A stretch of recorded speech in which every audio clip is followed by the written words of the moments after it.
Pass, நான் நாய் வளர்த்தலான்னு இருக்கேன் பாஸ். ஆனா உங்க வீட்டுல உங்களை வளர்க்கறதே பெரிய விஷயம், இல்ல நாய் வேலையா அப்படின்னு கேட்டாங்களா?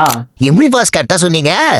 இது எல்லா வீட்லயும் நடக்கிறது தான். ஆனா ருட்யார்ட் கிப்ளிங் நாய் வளர்க்கறத பத்தி இந்த பவர் ஆஃப் டாக்ல என்ன சொல்லியிருக்காரு அப்படின்னு பாக்கலாமா? ஃபர்ஸ்ட் அவர் வந்து நம்ம கிட்ட கொஸ்டின் கேட்கிறாரு, உங்களுக்கு ஆல்ரெடியே வெளியே அவ்வளோ சோகம் இருக்கு, உங்க இதுல நீங்க நாய் வளர்த்து சோகத்தை வேற தேடிக்கிறீங்களா அப்படின்னு கேட்கிறாரு.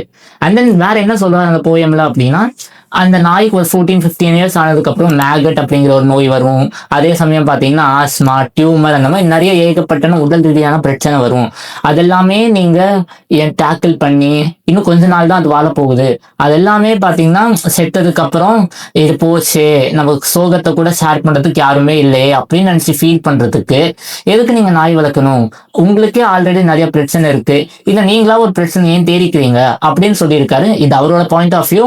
நிறைய பேர் பாத்தீங்கன்னா டாக் லவர்ஸ் தான் இருக்காங்க, அவங்களுக்கு டிஃப்ரெண்ட் பாயிண்ட் ஆஃப் வியூ இருக்கும். வளர்க்கறது வளர்க்காதது அவங்களோட ஓனரோட பெர்ஸ்பெக்டிவ். அதே சமயம் அது எவ்வளவு நாள் இருக்கிற வரைக்கும் நம்ம அதை சந்தோஷமா பாத்துக்கிறோமோ அப்படிங்கிறது தான் இம்பார்ட்டன்ட். ஸோ நாய் வளர்த்தீங்கன்னா நல்லா அதை பார்த்துக்கலாமா அப்படிங்கிறத ஃபர்ஸ்ட் யோசிச்சு அதுக்கப்புறம் நீங்க நாய் வளர்த்துங்க.